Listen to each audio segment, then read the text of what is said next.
अब हम आपको यूक्रेन और रशिया के बीच चल रहे युद्ध के बारे में बताना चाहते हैं। आपको इस युद्ध में मारे गए एक अमेरिकी पत्रकार की कहानी हम दिखाना चाहते हैं।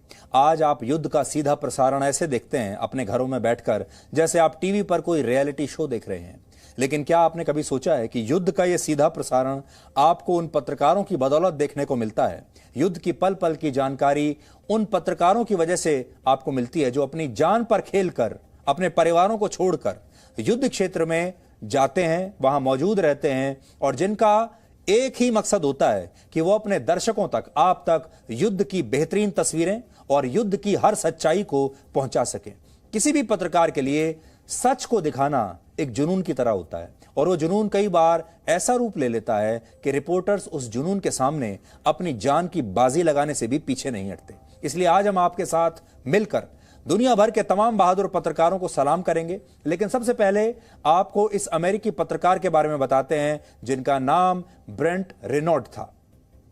वो यूक्रेन की राजधानी कीव में एक प्रोजेक्ट के तहत युद्ध क्षेत्र में रिपोर्टिंग कर रहे थे और कल हमले के दौरान वो कीव के इरपिन क्षेत्र में मौजूद थे और आरोप है कि इस दौरान रशिया के सैनिकों ने उनकी गोली मारकर हत्या कर दी। इस हमले में उनका एक साथी पत्रकार घायल भी हुआ है और ब्रेंट रेनॉल्ड पत्रकार होने के साथ साथ एक बहुत ही प्रतिभाशाली फिल्म मेकर भी थे। उन्होंने वर्ष 2015 में अमेरिकी अखबार न्यूयॉर्क टाइम्स के लिए भी काम किया था और फिलहाल वो यूक्रेन में एक शरणार्थी संकट पर केंद्रित एक फिल्म पर काम कर रहे थे जिसमें वो शूट कर रहे थे और वहां पर मौजूद थे। वर्ष 2017 में भी अगर आपको याद हो मैं सीरिया गया था और उस समय मेरे पीछे इतनी गोलियां चल रही थी कि मुझे भी एक बार ऐसा लगा कि शायद मैं भी वापस नहीं जा पाऊंगा। आज मैं आपके सामने ये बात क्यों कर रहा हूं, क्योंकि ये जो विषय है ये एक रिपोर्टर होने के नाते मेरे दिल के बहुत करीब है और हमारे जी न्यूज में जितने हमारे साथी हैं जो रिपोर्टिंग करते हैं खासतौर पर उनके भी दिल के बहुत करीब है।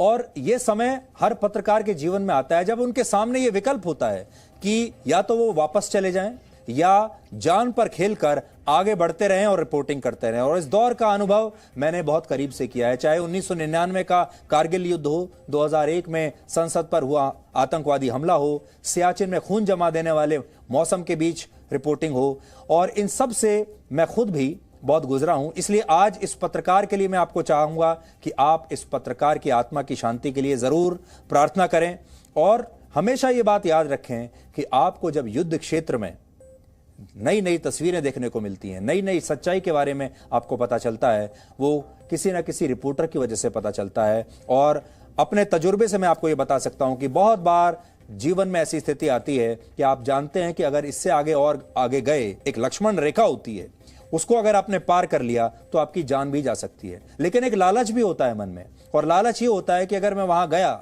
जहां कोई नहीं गया तो आप अपने दर्शकों को वो दिखाएंगे जो इससे पहले इस दुनिया में किसी ने देखा नहीं और किसी ने दिखाया नहीं। और एक रिपोर्टर हमेशा उसी पल के लिए जीवित रहता है कि वो अपने दर्शकों को ऐसी ऐसी बातें बताए, ऐसी तस्वीरें दिखाएं जो उन्होंने कभी देखी ना हो।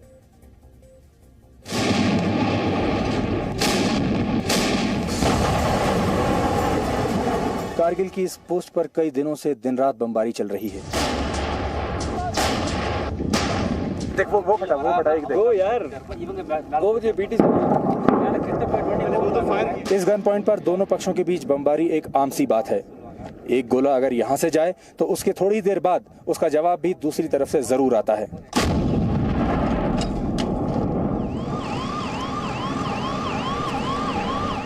ये जो आप देख रहे हैं सामने, ये पार्लियामेंट का मुख्य द्वार है जहां से एक सफेद एम्बेसडर में बैठकर ये सारे आतंकवादी इस सड़क से इस तरह से आए थे।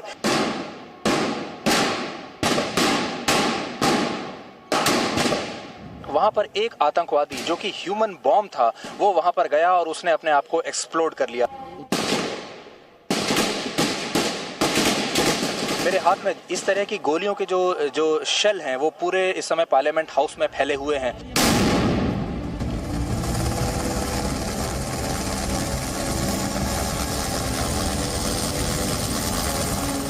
इस हेलीकॉप्टर में भी अब सांस लेने में तकलीफ होने लगी है। मानव हो या मशीन, सबकी क्षमता वहां पर जाकर बहुत घट जाती है। टेम्परेचर अगर आप देख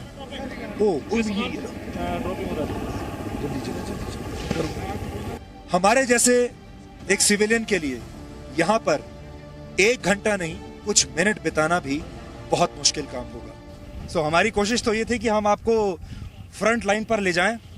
ये फ्रंट लाइन है और आपको दिखाएं कि देखिए मेरे बगल में बिल्कुल एक टैंक है जो फायरिंग जिसने शुरू कर दी है। तो युद्ध की तस्वीरें आपने बहुत देखी होंगी, लेकिन हम ऐसी जगह तक पहुंच गए हैं जहां पर लड़ाई इस वक्त चल रही है। कौन सी गोली, कौन सा शेल, कौन सा गोला कहां से आकर गिर जाए आपको कभी पता नहीं चलेगा। और ये इराक, जो सीरिया में जो युद्ध चल रहा है इस वक्त, उसका एक फॉरवर्ड पोस्ट है और वहां से हम आपको दिखा रहे हैं।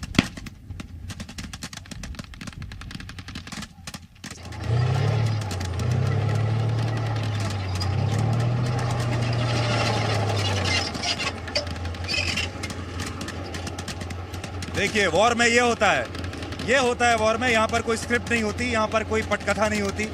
और अभी शायद मैं आपसे बात करते करते इस टैंक के नीचे शायद आ गया होता। युद्ध क्षेत्र में 3 तरह के लोग होते हैं। पहले होते हैं सैनिक, जो अपने कर्तव्य के लिए उस युद्ध क्षेत्र में जाते हैं और दुश्मन की सेना से लड़ाई लड़ते हैं, क्योंकि उनके ऊपर जिम्मेदारी होती है अपने देश की रक्षा करने की।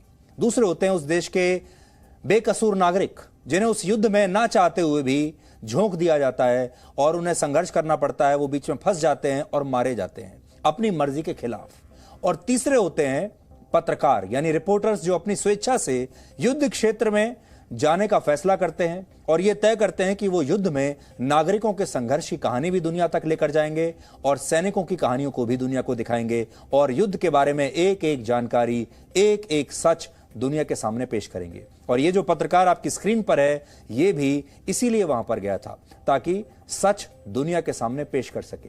लेकिन इस दौरान बहुत बार कुछ पत्रकार हमसे बिछड़ जाते हैं, उनकी युद्ध में मृत्यु हो जाती है। और वर्ष 2017 में युद्ध और सैन्य संघर्ष के दौरान दुनिया भर के 26 पत्रकारों की मौत हो गई थी। आपको उनमें से किसी का नाम भी याद नहीं होगा और यह आंकड़ा हर साल उसके बाद बढ़ता ही रहा है।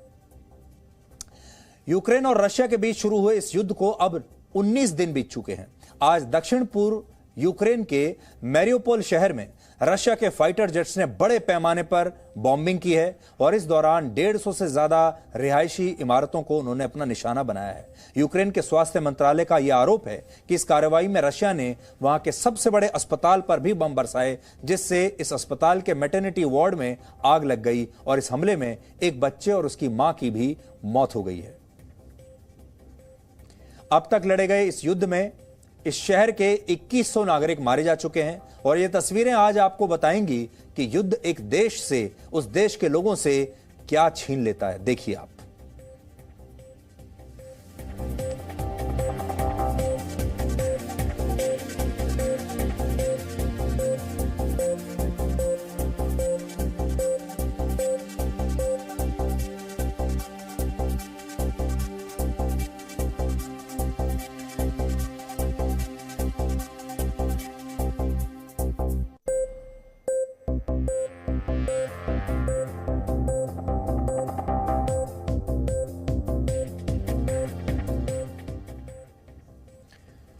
तो ये एरियल तस्वीरें हैं और जैसा हम आपको बता रहे थे कि आजकल युद्ध की ऐसी ऐसी कवरेज होती है कि आप अपने घर में बैठे हुए युद्ध की एक तस्वीर देख सकते हैं और आपको ऐसा लगेगा जैसे आप कोई टीवी का रियलिटी शो देख रहे हैं। एक और तस्वीर आपको दिखाना चाहते हैं जो यूक्रेन ने जारी की है और इस तस्वीर के जरिए यूक्रेन क्या बता रहा है।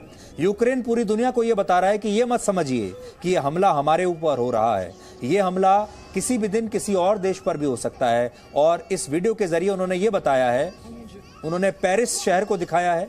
एक लड़की पेरिस में आईफल टावर के सामने खड़ी है और अचानक से आईफल टावर पर हमला हो जाता है। ये देखिए, ये लड़की असल में फोटो खिंचवा रही है और अचानक वहां पर हमला हो जाता है। ये असली तस्वीरें नहीं हैं, ये एनिमेटेड तस्वीरें हैं, लेकिन दुनिया को ये सावधान करने के लिए हैं कि ज्यादा खुश होने की जरूरत नहीं है कि अभी हमला सिर्फ यूक्रेन पर हो रहा है। ये हमला किसी भी देश में कभी भी हो सकता है, उनके ऊपर भी हो सकता है। Presenting B News app, available on Google Play and App Store. Download it now.